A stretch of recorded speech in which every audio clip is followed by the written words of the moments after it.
승자의 귀한 몸 216장 찬송하겠습니다.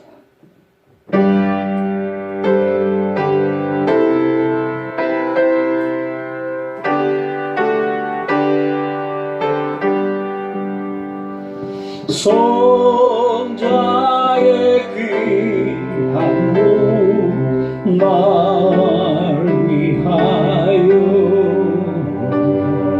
버리신 그 사랑 고마워라.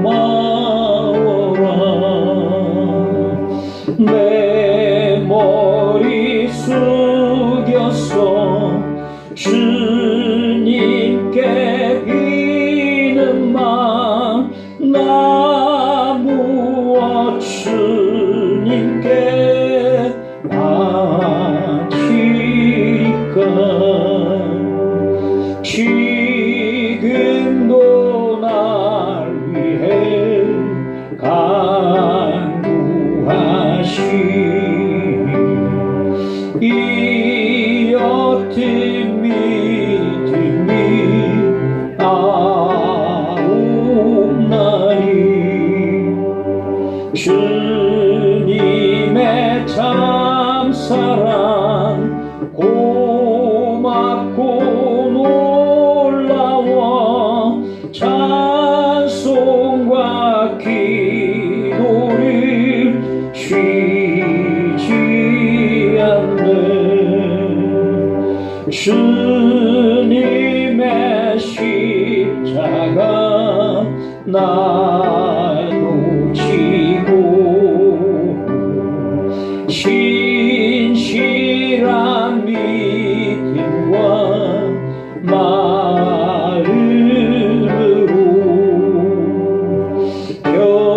형제의 사랑과 친절한 위로를 네게나 베풀게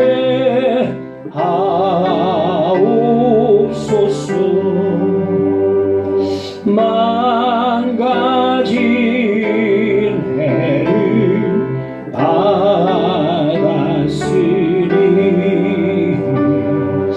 내 평생 슬프나 즐거우나 이 몸을 온전히 주님께 바쳐서 주님만 위하여 늘 살겠네. 아멘.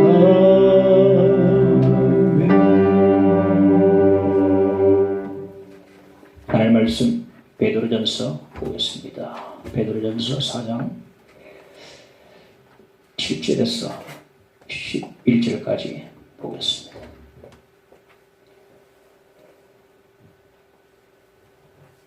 만물의 마지막이 가까이 왔으니 그러므로 너희는 정신을 차리고 근신하여 기도하라. 무엇보다도 뜨겁게 서로 사랑할지니 사랑은 허다한 죄를 덮느니라.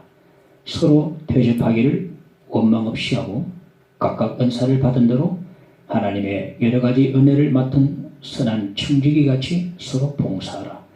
만일 누가 말하려면 하나님 말씀을 하는 것 같이 하고 누가 봉사하려면 하나님이 공급하시는 힘으로 하는 것 같이 하라.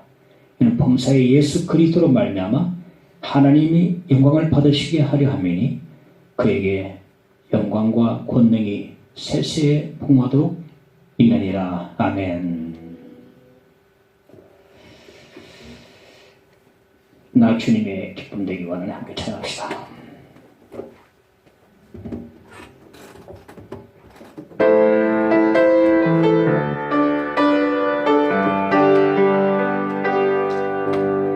나 주님의 기쁨 되기 원하네. 내 마음을 새롭게 하소서. 새 고대가 되게 하여 주사 주님의 빛 비추게 하소서. 내가 원하는 한 가지 주님의 이쁨이 되는 것. 내가 원하는 한 가지 주님의 기쁨이 되는 것. 겸손히 내 마음 드립니다. 나의 모든 것 받으소서. 나의 맘 깨끗게 씻어주사 주의 길로 행하게 하소서. 내가 원하는 한 가지 주님의 기쁨이 되는 것.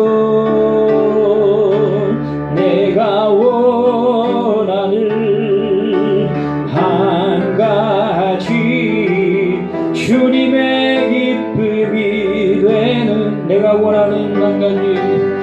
내가 원하는 한 가지 주님의 기쁨이 되는 것. 내가 원하는 한 가지 주님의 기쁨이 되는 것.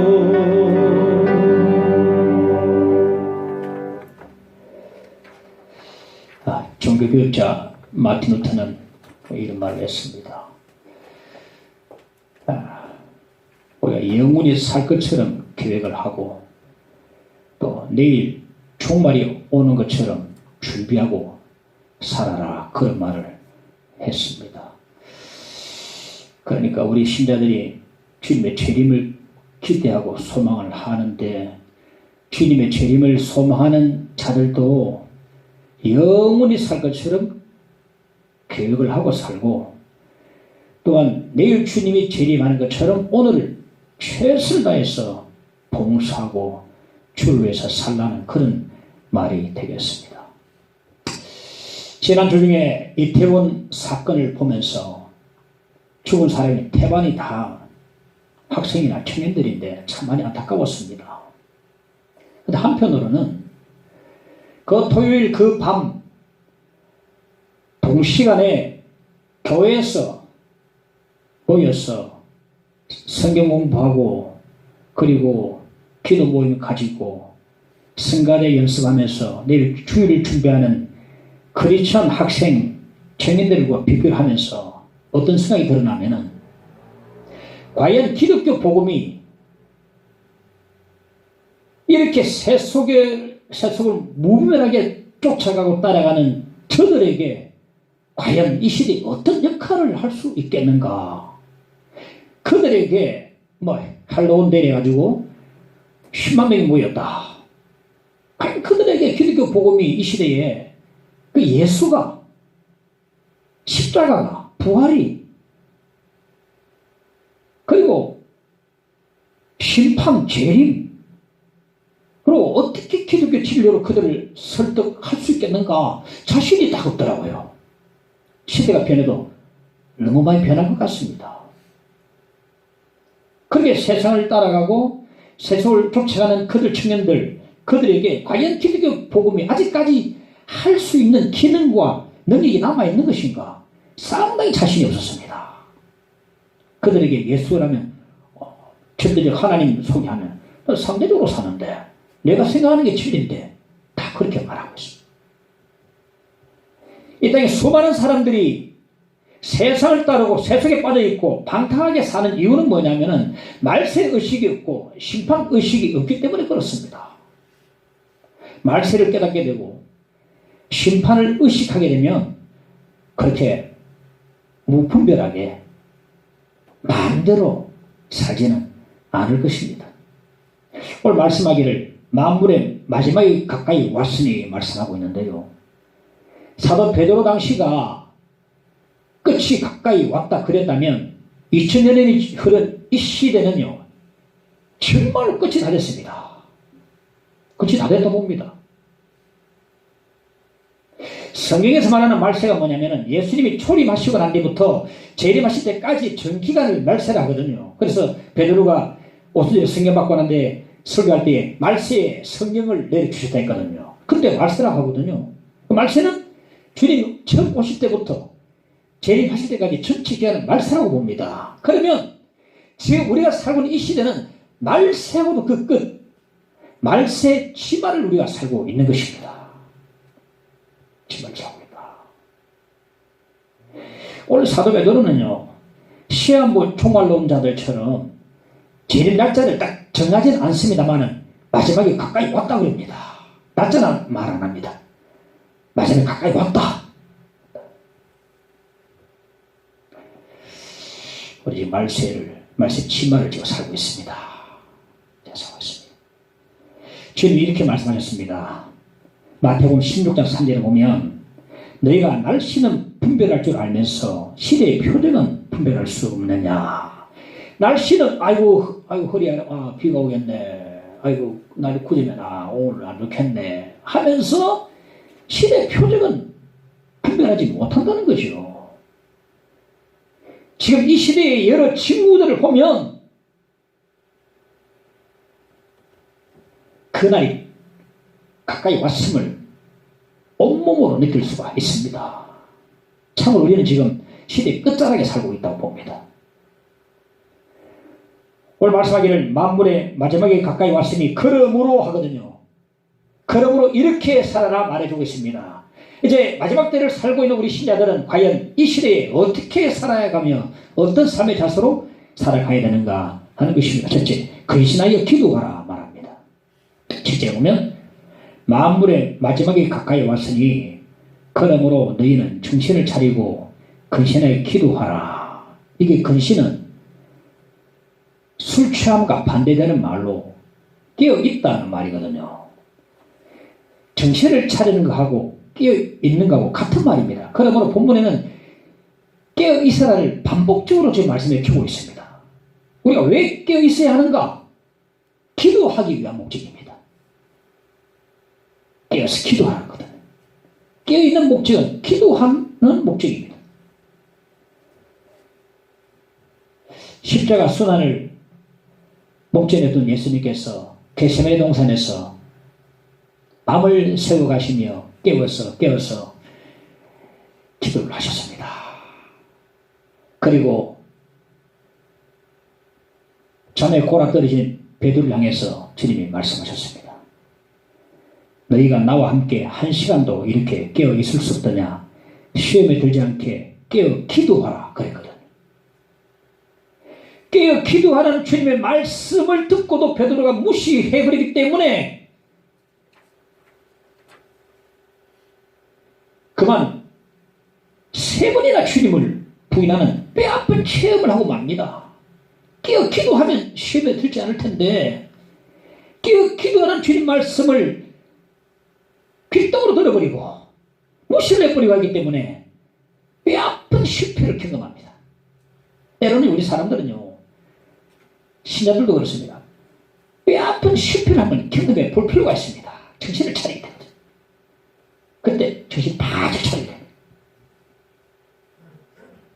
이때 주님 말씀 따라서 깨어 기도하지 못했기 때문에 뼈아픈 체험을 했던 베드로가 오늘 본문에 보면 그때 주님이 자기가 하신 말씀 그대로 지금 우리를 권면해 주고 있습니다.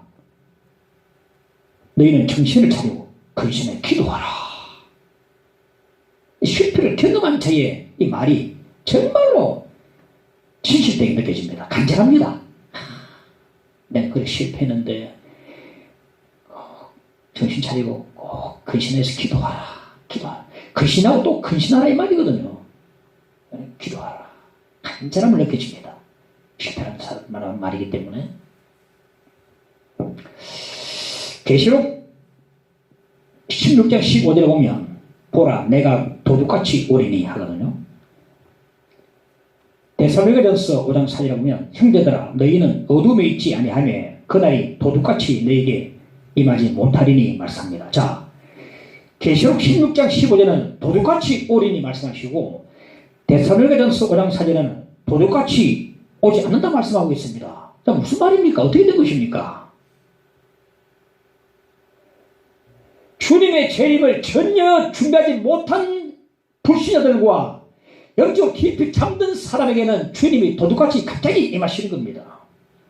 그러나 주님의 재림을 준비한 사람들에게는요, 갑자기 임하지 않습니다. 왜? 준비되어 있기 때문에 갑자기 임하지 않는 것입니다.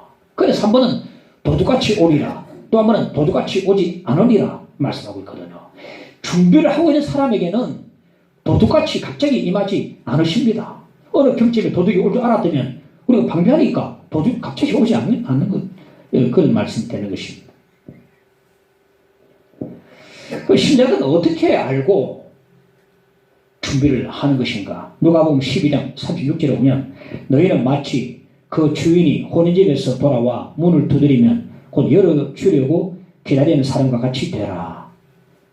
주님이 문 앞에 오셨다는 신호로 주님이 노크 하십니다. 노크. 주님은요, 먼저 신호를 보냅니다. 이 신호를 신자들은 알아듣습니다. 노크 소리를 듣는다 이 말이에요. 문을 두드린다 말이에요. 그 노크 소리를 알아듣습니다. 그래서 끼어 있는 것입니다. 그런데 영적으로 깊이 잠든 사람이나 불신자들은 주님 노크 소리를 분간을 못합니다. 자, 봅시다. 마태복음 24장 3절에 보면 주의 임하심과 세상 끝에는 무슨 징조가 있사오리까? 감람산 위에서 몇몇 제자들이 종말의 징조에 대해서 예수께 질문을 드렸습니다. 예수께서 뭐라 대답하셨습니까? 즉 그리스도들과 거짓 선자들과 전쟁과 그리고 지진과 기근과 전염병과 수많은 사람들이 사랑에 식어질 것과 복음이 온 세상에 전파되리니 마태복음 24장 14절에 그제야 끝이 오리라 하거든요. 방금 언급했던 것이 바로 주님의 노크 소리입니다. 즉 그리스도들 출현과 거짓 선자들, 우리나라에만 해도요, 이단들이 수없이 많습니다. 내가 예수라 하는 사람들요, 셀 수 없이 많습니다. 지금 이단을 되게 책을 보니까 100명 넘게 내가 메시아라는 사람이 왜 넘어요, 우리나라에. 전쟁과 지금 이 시대에요, 핵 위협이 얼마나 고조되어 있습니까? 핵 지금 전쟁 연습하고 있어요. 김정일도 그렇습니다.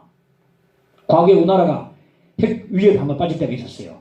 과거에 그 판문점에서 북한 도끼 만행 사건 때에 미군이 이 북한 병사들한테 도끼에 찍혀서 죽게 됐는데, 그때 미국에서 핵전쟁을 그때 계획을 했다 그러더라고요. 그때 초읽게 들어갔었는데 위기에 넘어가고, 지금 보세요. 핵전쟁 지금 일으키려고 항상 지금 김정은이가 노리고 있고, 러시아도 지금 전쟁 연습하고 있고요. 그리고 뿐 아니고 우크라이나 러시아 전쟁, 세계 곳곳에 넘치는 전쟁, 기근, 한쪽에는 산더미같이 상다리가 휘어지듯이 쌓아놓고 산의 지면을 먹고 있지만, 한쪽에는 먹을 게 없어가지고 굶어 죽은 사람이 우리나라에 그런 건 없지만 아프리카나 기근에 빠진 사람들 숱하게 있습니다. 3달러만 있으면 한 달 사는데, 잘 사는 사람 3달러가 얼마 됩니까? 그거 푹 썩는 거 아닙니까? 지진, 얼마 전에 우리나라 충북 괴산에도 지진이 4.몇 점 흔들리더라고요. 안전지대 없습니다. 전염병 보십시오. 다시 지금 겨울 되니까 코로나가 재유행해가지고 조짐이 보여서 위드 코로나 같이 계속 가는 겁니다. 변이가 또 생겼어요. 사람의 사랑이 식어졌다. 오늘날 정의 문화인데 전부 다 떠나고 있는 전부 개인주의가 다 돼버리고요. 도대체 복음이 온 땅에 지금 안 들어간 곳이 어디 있습니까? 온 세상에 복음이 전파되니 그제야 끝이 오리라. 주님이 문 밖에서 녹화한 소리를 잘 들어야 합니다. 지금 주님은요, 세차게 녹화하십니다. 지금 전쟁과 기근과 그리고 전염병과 그리고 사랑의 식어짐과 복음이 끝까지 전파됨과 그리고 지진과 이 적그리스도들과 이단들과 지금 각성을 뿌리고 이런 것 지금 세차게 녹화하고 계세요. 우리 시대는 이러한 노크 소리를 우리는 알아듣고 있다는 겁니다. 그래서 깨닫고 있기 때문에 깨어있게 되는 것입니다. 북한의 탄도미사일이 울릉도 공해상에 떨어지니까 전부 다 혼비백산해가지고 공습 경보를 발행했는데 우왕좌왕했습니다.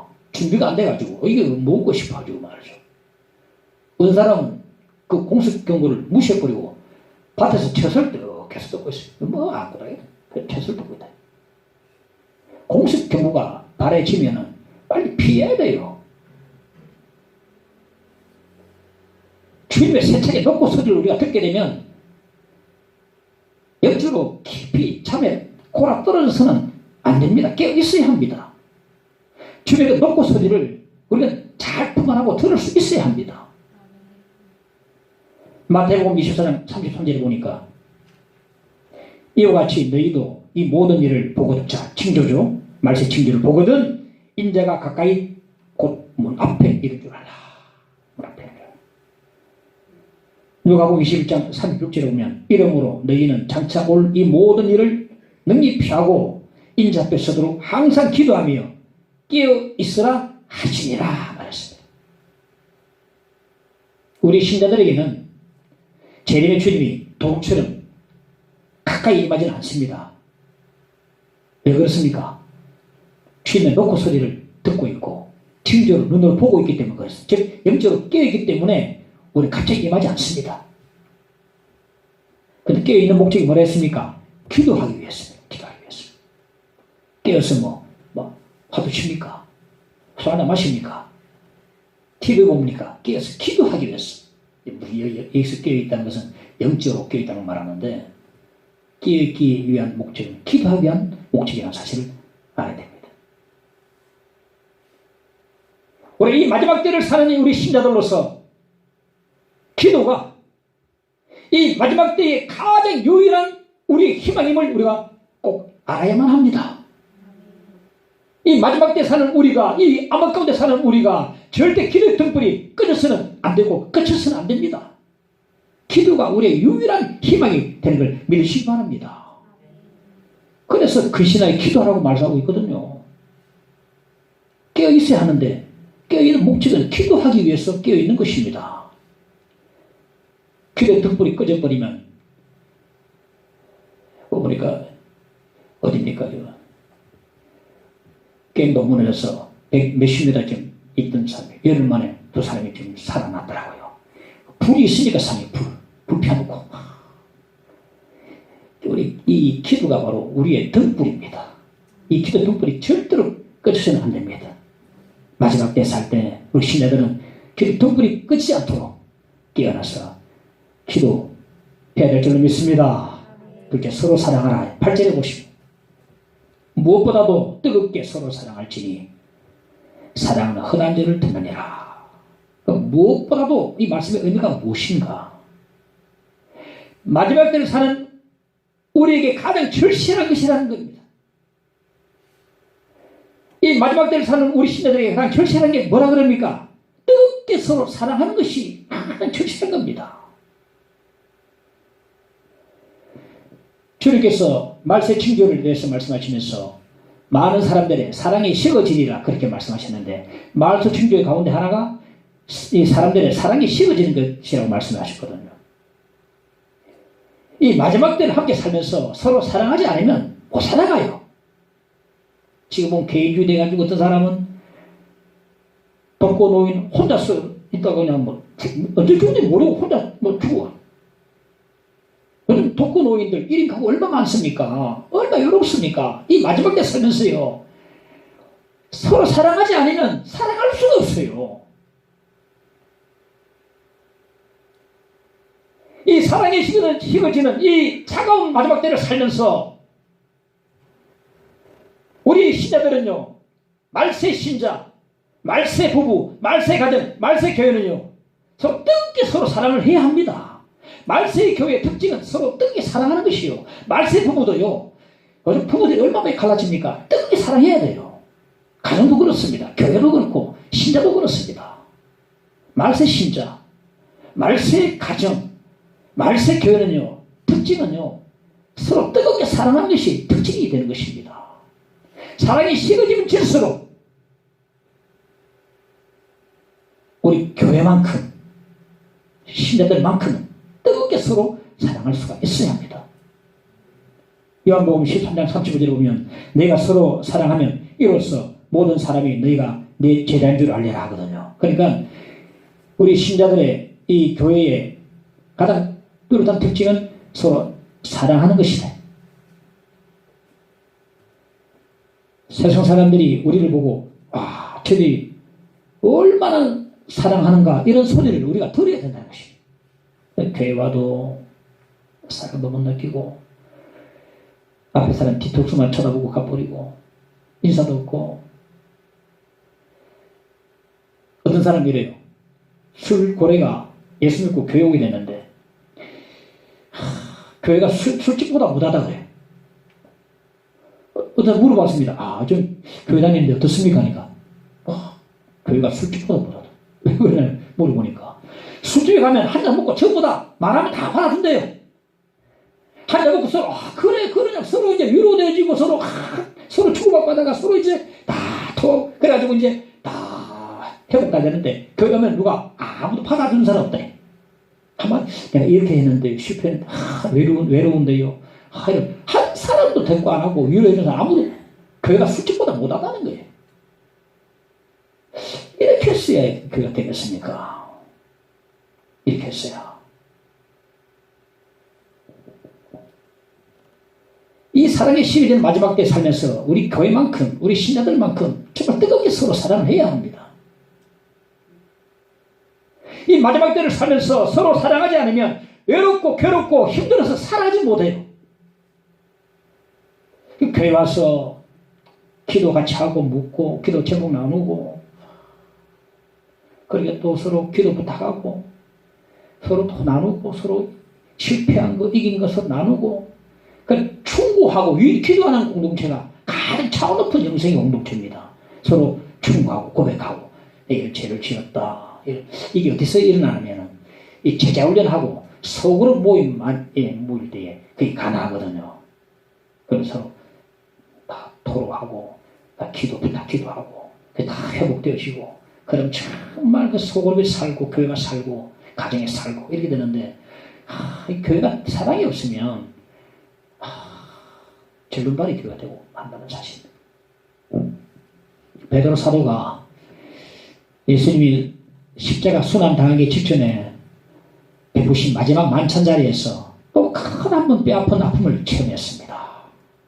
주님께서 떡과 잔을 나누시는 동안에도 누가 크냐 하면서 서로 다투고 베드로도 예외 아니었어요. 서로 다 다투고 내가 크다 네가 크다. 베드로도 야고보도 내가 더 크다 내가 더 크다. 지금 발을 씻고 계시는데도 내가 더 크다 내가.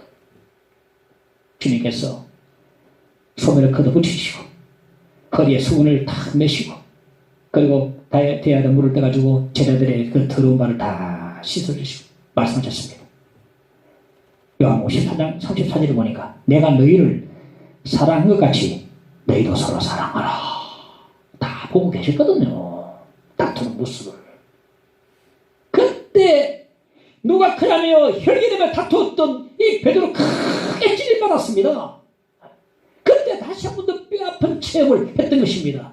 그때 뼈아픈 체험을 했던 베드로가 그때 주님께서 하신 말씀 그대로 지금 본문에 옮기고 우리를 권면해주고 있는 것을 보게 됩니다. 무엇보다도 뜨겁게 서로 사랑하라. 10편 해봐야 돼요. 10편 해봐야 절절합니다. 간절합니다. 진실된 마음에. 무엇보다도 뜨겁게 서로 사랑하라. 교회는 말세를 만난 교회, 말세 교회, 말세 가정 뜨겁게 서로 사랑해야 됩니다. 할렐루야. 사랑은 허다한 죄를 덮느니라. 그럼 사랑의 본질이 무엇인가? 사랑의 본질은 형제의 허물을 덮어주는 것입니다. 사랑은 허다한 죄를 덮느니라. 사랑의 본질이 무엇인가? 형제의 허물과 죄를 덮어주는 것. 덮어주는 게 뭡니까? 죄를 용서한다는 말이거든요. 용서하는 게 사랑의 본질입니다. 한 번은 베드로가 주님께 이렇게 질문을 드렸습니다. 주여, 형제가 내게 죄를 범하면 몇 번이나 용서하리까? 7번까지 용서하리까? 베드로 마음은요, 7번이면 많다 생각했습니다. 7번이 많다. 주님 칭찬하시겠지. 주님 뭐라 대답했습니까? 내가 네게 이르노니 7번뿐 아니라 7번을 7번까지라도 할지다. 그럼 무한대로 용서하라 말이야. 무한대로 용서하라.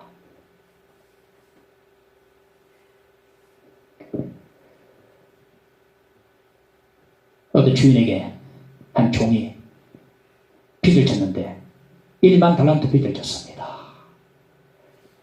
한 달란트가요, 당시에 품꾼의 16년치의 월급입니다. 한 달란트가 16년치의 월급이에요. 그러면 1만 달란트는요, 16만 년치의 월급이 어마어마한 금액입니다. 16만 년치. 나는 계산이 안 오더라고요. 16만 년. 1만 달란트가. 도대체 상상이 안 가는 금액입니다. 어떻게 해서 이 종이 이 엄청난 빚을 졌는가는 모르겠지만, 갚을 길이 없으니까 그 주인이 너무 불쌍히 보시고 다 당금을 줬어요. 갚을 길이 없으니까 다 당금을 줘. 할렐루야. 당금 다 받고 이제 자기한테 100데나리온 빚진 자 하나 만났어요. 그러니까 바로 와가지고 막 멱살을 막 빚을 갚아라고 그랬어요. 1데나리온은요 품꾼의 하루 풍삭인데, 그러니까 100데나리온은 품꾼의 한 3개월치 정도 월급이 됩니다. 자 보세요. 16만 년치의 당감을 받은 자가 고작 3개월치의 빚을 진 자를 빚을 갚으라면서 멱살을 잡고 윽박지르고 있는 것입니다. 이 말이 됩니까? 이런. 우리 신자들 가운데서도 보면요, 눈물을 쏟으면서 이를 갈고 이를 깡물고요, 도저히 용서하지 못한 사람이 있습니다. 눈물 흘리는 이유는 억울해가지고, 그 사람을 생각하면 막 억울해가지고 막 받쳐가지고 눈물. 그 사람은, 그 인간은 절대 용서하지 못해. 신자들 가운데 이런 사람이 있습니다. 나 용서를 하지 못해.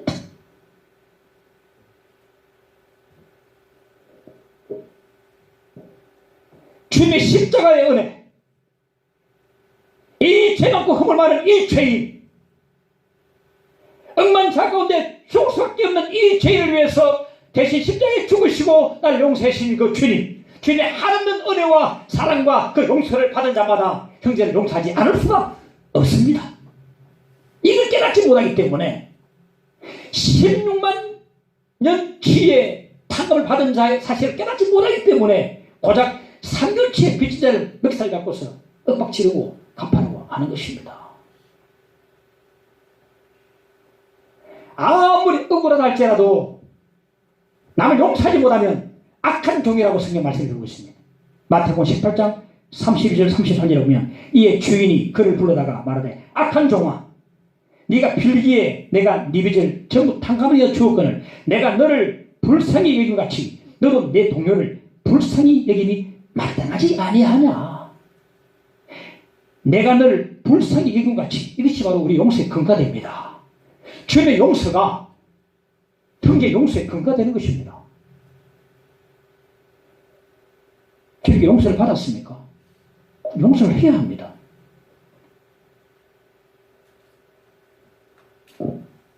내가 너를 불쌍히 여김같이, 이게 바로 용서의 근거가 됩니다.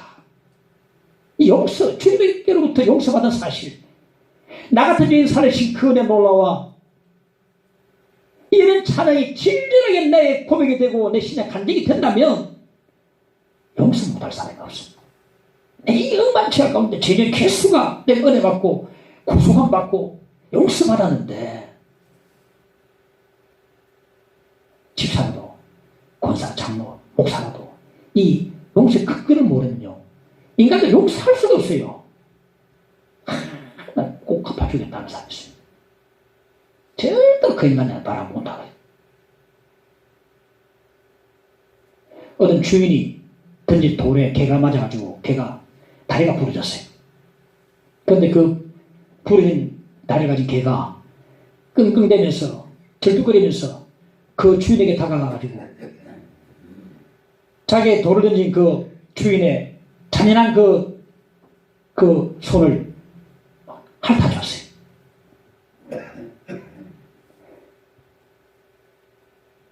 비록 주인으로부터 상처를 받았지만은 용서한다는 그런 상징적인 행동이 아니겠습니까? 개보다 못한 그런 사람들 많이 있습니다. 개보다 못해요. 개는요, 자기를 때려가지고 발을 부러뜨린 그 주인의 손을, 자기 때린 그 돌을 던진 그 손을, 주인의 손을 핥아주다. 용서한다는 거거든요. 상징적인 행동이 되거든요.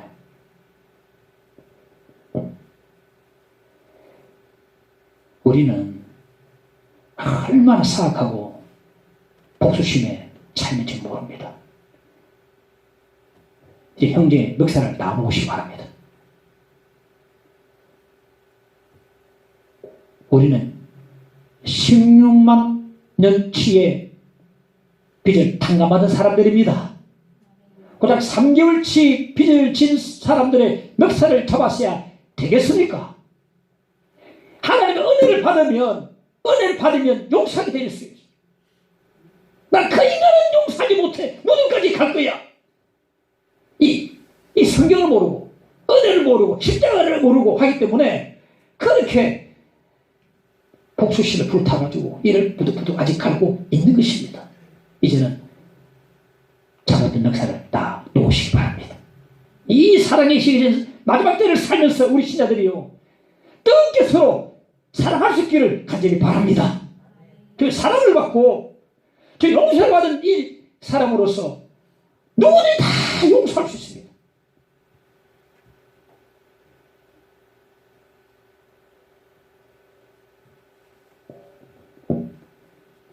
이 원리 모르니까 어느 집사님이 그래요. 아직까지 그래요. 나한테 그 인간이 용서 못한다.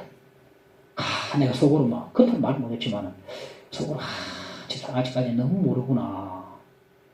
우리 원리를 모르구나. 믿음이 약하고 좀 십자가를 모르구나. 그런 생각이 들었습니다. 서로 대접하라. 구절 보십시다. 서로 대접하기를 원망 없이 하고. 구약 성경 약속 따라서 주님이 초림하시면서 하나님의 구원 사역이 성취가 되었어요. 이제 딱 한 가지 남았습니다. 주님 재림하시면은 이제 하나님의 구원 사역이 완성이 됩니다. 성취가 완성이 되거든요. 완성이 됩니다. 그 끝이거든요. 주님의 초림을 보면 예수님이 재림하실 것을 확실히 알 수가 없을 수 있습니다. 예수님의 초림이 예수님의 재림을 확실하게 합니다. 할렐루야. 초림 보면 재림도 하시는구나, 확실하게 약속대로 오시는구나 알 수가 있어요. 사도 베드로는요, 감람산에서 하늘로 올라가시는 예수님을 목격했습니다. 직접 눈으로 보았습니다. 그런데 천사가 나타나서 너는 왜 쳐다보고 있느냐? 주님께서는 가신 그대로 본 그대로 다시 오시리라 했거든요. 천사들을 통해서 주님이 다시 오신다는 약속을 베드로가 들었습니다. 그럼 신약 성경 전체가 예수님의 재림에 대해서 약속해 놓고 있습니다. 그럼 오늘 본문에 베드로 뭐랍니까? 만물의 마지막이 가까이 왔으니 말씀하고 있거든요.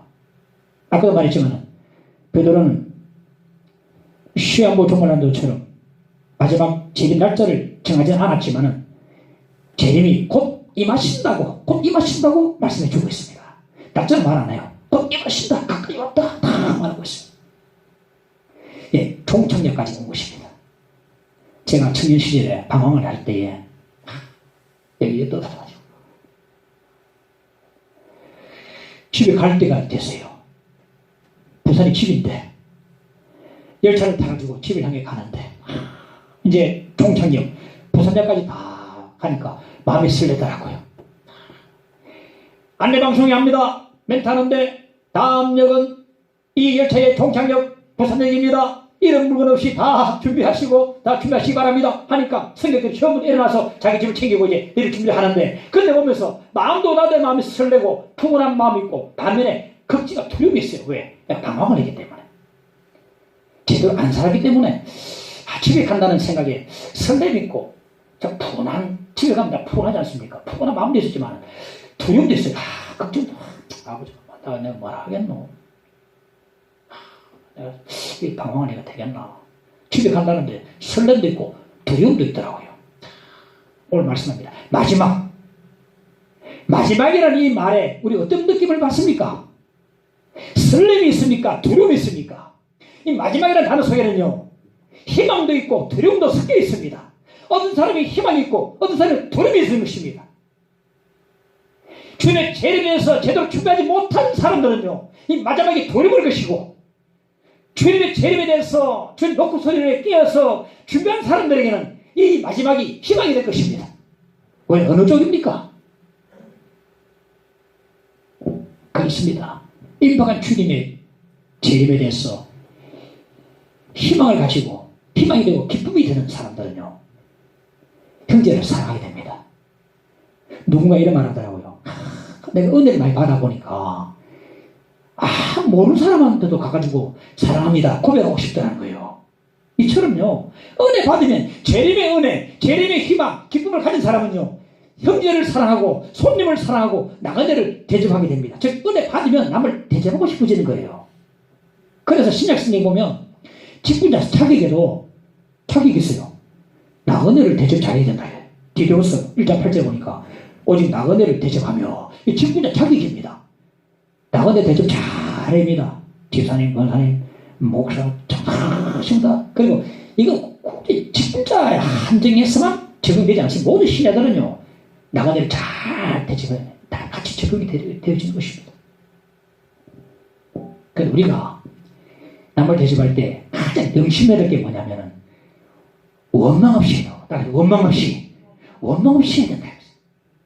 사도 베드로 당시에는요, 예수 믿기 때문에 박해받고서 떠돌아다니는 나그네들이 참 많았습니다. 그리고 순회 전도자들이 다니면서 전도하는 사람들이 참 많았어요. 이들 불청객들이요, 갑자기요, 생각지도 못한 불청객들이 갑자기 떼거리로 집에 들어닥치는 것입니다. 어디 형제요, 자매요, 같이 좀 먹고 가면 안 되겠습니까? 자, 생각지도 않은 불청객들이요, 떼거리로 몰려옵니다. 이 순회 전도자들이, 이 나그네들이 몰려오는 겁니다. 이 불청객을요, 먹여주고 재워준 일이 보통 힘든 일이 아닙니다. 떼거리로 몰려오면 이때 원망이 생기게 돼요. 대접을 합니다. 하면서도 중얼중얼 공치공치합니다. 맞아. 이런 사람이 있어요. 일하면서도 좀 분만 많고 원망하면서 대접하면서 원망하는 거예요. 원망 없이 하라. 빌립보서 2장 14절에 보니까 모든 일을 원망과 시비 없이 하라. 야고보서 5장 9절에 보니까 형제들아 서로 원망하지 말라. 그리하여 심판을 면하리라. 보라, 심판주가 문 밖에 서 계시니라 말했습니다. 임박한 주님을 소망하는 자들은요, 원망하면서 대접해서는 안 됩니다. 기쁨으로 서로 대접하고, 손님을 대접하고, 나그네를 대접하고, 은혜 받은 자들은요, 마음문이 열리고 집대문도 활짝 열어놔버립니다. 누구도 오세요. 옛날에 과거 어느 권사님 오니까 막 지금 오늘 거지들 다 받았습니다. 한결 다 더비가 다 보여줬어. 갈 때 또 돈 또 챙겨주고. 주는 것이 받는 것도 더 복이 있으니까. 주고 아쉬워하는 게 사랑 아닙니까? 주가 더 줄 텐데. 은혜 받으면 자꾸 주고 싶고 대접하고 싶고, 내가 남을 대접받고자 하는 대로 먼저 남을 대접하라. 내가 거저 주었으니 너희도 거저 주라 했거든. 얼마 우리 거저 받았습니까? 주님께로부터 생명까지 받았습니다. 그러므로 우리는 남에게 대접하는 것, 이 기쁨으로 알아야 된다.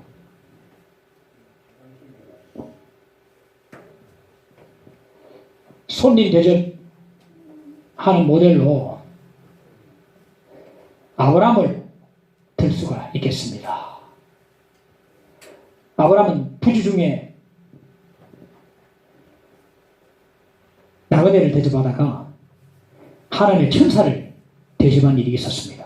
히브리서 13장에 들어보니까 손님 대접하기를 잊지 말라. 이로써 부주 중에 천사들을 대접한 일이 있으니라. 이거 아브라함을 보고 말하고 있거든요.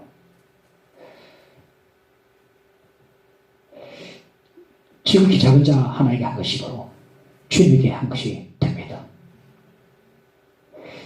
이 서로 대접하는 일은요, 마지막 때를 만난 우리 신자들에게 정말 기쁜 일이고 귀한 일입니다. 하나님께서도 귀하게 보실 것입니다. 할렐루야. 넷째, 서로 봉사하라. 10절에 봅시다. 각각 은사를 받은 대로 하나님의 여러 가지 은혜를 맡은 선한 청지기같이 서로 봉사하라. 각각 은사를 받았다 그럽니다.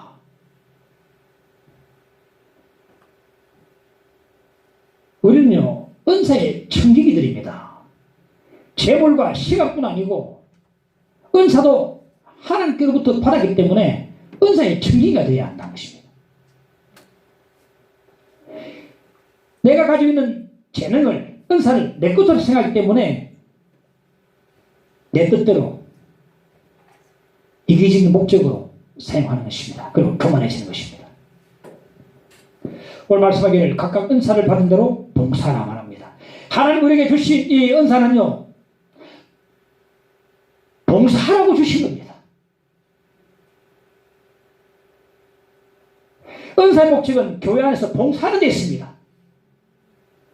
교회 유익을 위해서 봉사할 때에 선한 청지가 될 수 있는 것입니다. 어떤 은사가 있는지 공부할 때 있어요. 저분은 어떤 은사 있을까? 한 번도 사용하는 걸 본 적이 없기 때문에 찬양 은사 있을까?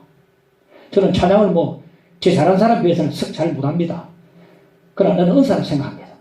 그래서 가족들이 금일 받아서 유튜브에 찬양을 지금 내고 있습니다. 내고 있는데 하니까 더 은사한 것 같아요. 내보다 잘하는 사람 얼마나 많습니까? 솔직히 은사를 그냥 섞여 두는 사람들도 많이 있습니다. 어떤 성경 은사 있는지 무슨 은사 있는지 모르겠어요. 어느 교인이 멀리 여행을 떠나면서 총도를 불러서 각각 달란트를 맡겼습니다. 한 사람에게는 5달란트를, 한 사람에게는 2달란트를, 또 한 사람에게는 1달란트를 맡기고 떠났는데 5달란트와 2달란트 받은 종은 받은 은사를 가지고 열심히 봉사했어요. 근데 1달란트 받은 종은요, 받은 은사를 가지고 봉사도 안 하고 땅에 묻어둬버렸습니다. 은사를 땅에 묻어두라고 주신 게 아닙니다. 사용하라고 주신 거거든요. 왜 이 종이, 이 1달란트 받은 종이 묻어둔 것인가? 그 이유가 무엇인가? 가만히 생각해 보니까 여러 가지 이유가 있겠습니다. 한 가지 있습니다. 뭐냐면은 오겠다는 주님이 오랜 시간 동안 안 오니까 영 안 오는 줄 알고 그렇게 묻어둔 것이 아닌가 생각합니다. 달란트 비유에 이렇게 말씀합니다. 마태복음 25장 19절에 보면 오랜 후에 종들의 주인이 돌아와 그들과 계산할세. 머나 비유에는 이렇게 말씀합니다. 누가복음 19장 12절에 보면 어떤 귀인이 왕위를 받아 가지고 오려고 먼 나라로 갈 때에 그 열천의 비유에는 이렇게 말씀합니다. 마태복음 25장 5절에 보면 신랑이 더디 오므로 다 졸며 잘세. 자 보세요. 오랜 후에 먼 나라로 갈 때에 더디 오므로, 오랜 후에 먼 나라로 갔다 더디 온다. 이 말씀 속에는요, 예수님의 재림이 지연된다는 걸 의미하고 있습니다.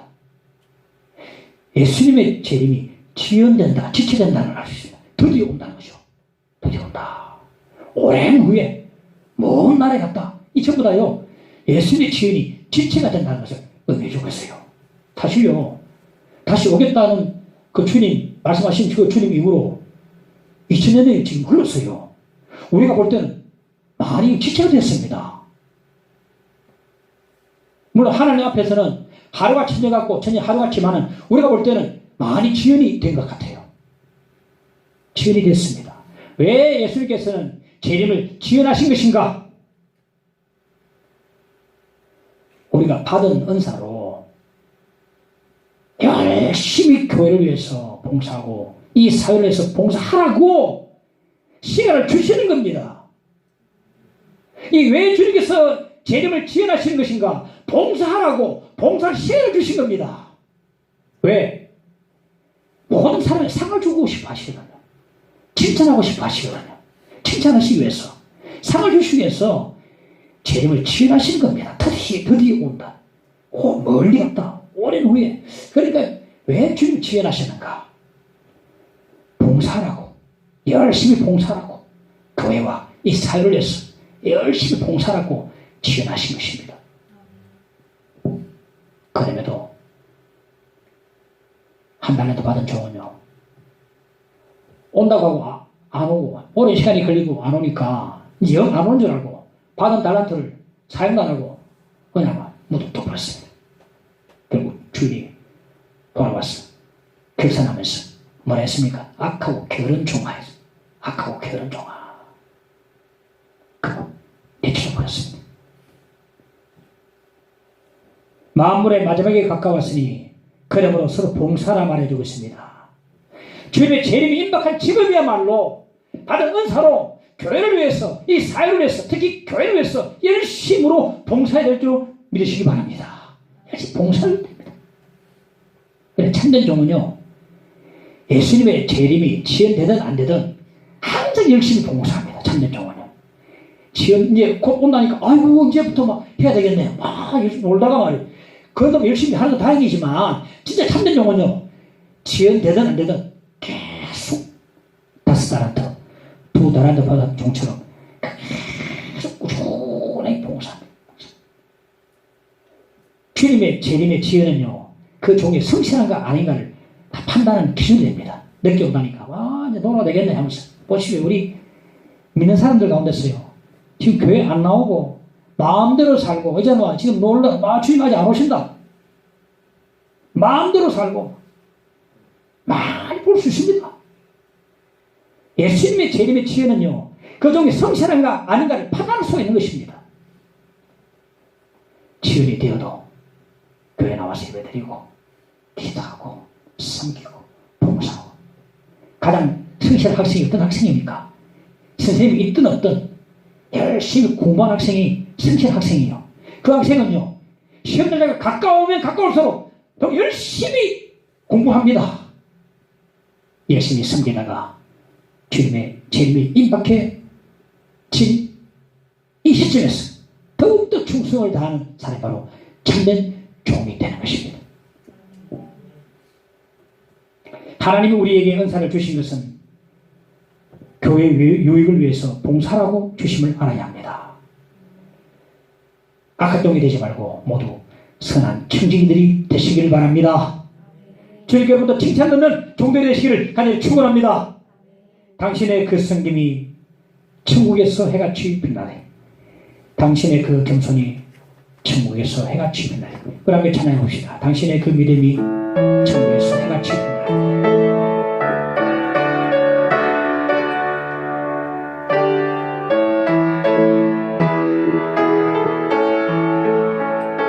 당신의 그 섬김이 천국에서 해같이 빛나리. 당신의 그 겸손이 천국에서 해같이 빛나리. 당신의 그 믿음이 천국에서 해같이 빛나리. 당신의 그 충성이 천국에서 해가, 당신의 그 순종이, 당신의 그 순종이 천국에서 해같이 빛나리. 당신의 그 사랑이 천국에서 해같이 빛나리. 당신의 그 찬송이 천국에서 해같이 빛나리. 당신의 그 헌신이 천국에서 해같이 빛나리. 주님이 기억하시면 족하리. 예수님 사랑으로 가득한 모습, 천사도 흠모하는 아름다운 아름다운 그 모습 천국에서 해같이 주님이 기억하시면 주님이 기억하시면 좋가리 예수님 사랑으로 가득한 모습 천사도 흠모하는 아름다운 그 모습 천국에서 해같이 빛나리. 할렐루야. 주님 이제 가까웠다 그럽니다. 지금 열심히 봉사하고 충성할 때입니다. 11절에 보십시다. 만일 누가 말하려면 하나님의 말씀을 하는 것 같이 하고 누가 봉사하려면 하나님이 공급하시는 힘으로 하는 것 같이 하라. 이는 범사의 예수 그리스도로 말미암아 하나님이 영광을 받으시게 하려 하매니 그에게 영광과 권능이 세세 무궁하도록 있느니라 말씀드리고 있습니다. 우리 봉사의 최종 목적이 무엇입니까? 따라합시다. 하나님의 영광을 위하여 하나님의 영광을 위하여 하라고 말해주고 있습니다. 왜 하나님 영광을 위해서 우리가 봉사해야 됩니까? 은사를 주신 분도 하나님이고 은사를 가지고 봉사할 때 힘을 공급해 주신 분도 하나님이기 때문에 오로지 하나님께만 영광을 돌리는 것이 아주 당연하다 할 것입니다. 그리고 범사에 영광을 돌리라 말입니다. 범사 뭡니까? 근신하게 기도할 때도 서로 사랑할 때도 서로 대접할 때도 그리고 서로 봉사할 때도 범사에 오직 하나님께만 영광을 돌리라고 말씀해 주고 있습니다.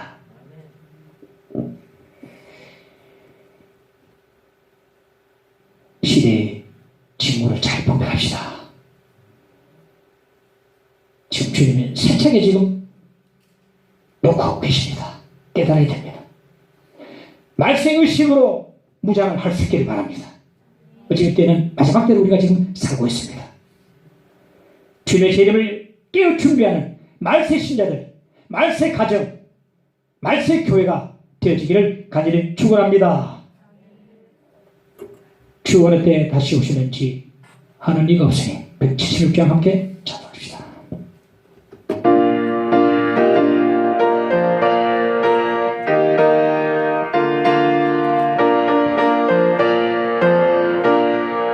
어느 때 다시 오실는지 아는 이가 없으니 뒤 밝히고 너는 깨어있어 주를 반겨 맞으라. 주 안에서 우리 몸과 마음이 깨끗하게 되어서 주 예수님 다시 오실 때에 모두 기쁨으로 맞으라. 주 오늘에 다시 오신다면 부끄러움 없을까? 잘하였다 주님 칭찬하며 우리 맞아 주실까? 주 안에서 우리 몸과 마음이 깨끗하게 되어서 주 예수님 다시 오실 때에 모두 기쁨으로 맞으라. 주 예수님 맡겨주신 일에 모두 충성 다했나. 내 맘속에 확신 넘칠 때에 영원한 식 얻겠네. 주 안에서 우리 몸과 마음이 깨끗하게 되어서 주 예수님 다시 오실 때에 모두 기쁨으로 맞으라. 주 예수님 언제 오실는지 한밤에나 낮에나 늘 깨어서 주님 맞는 성도 주의 영광 보겠네. 주 안에서 우리 몸과 마음이 깨끗하게 되어서 주 예수님 다시 오실 때에 모두 기쁨으로 맞으라. 주신 말씀 기억하고 함께 주여 기도하십시다. 주여 아버지 전에 기도를 드립니다. 감사드린 말씀을 감사드립니다. 그 말씀을 마지막 때를 살고 있는 저희들이 주여 근신에 기도하게 하시고 서로 사랑하게 하시고 서로 대접하게 하시고 서로 봉사할 수 있도록 은혜를 다해 주시기를 간절히 원합니다. 시대 친구를 잘 분별하게 도와주시고 주님의 문 밖에서 그 노크스를 잘 듣게 해주시고 준비 잘 할 수 있도록 주여 도와주시고 깨어있는 말세 교회 말세 신자들 말세 가정 다 될 수 있도록 역사해 주시기를 간절히 원합니다. 주님 바라보기를 원합니다. 주여 주님 바라보고 더욱더 저희를 수만 가지고 살아가기를 원합니다. 역사하시고 함께 하시기를 간절히 원합니다. 주여 믿습니다. 감사합니다. 지켜주옵소서. 이성의 이름으로 기도합나이다. 아멘.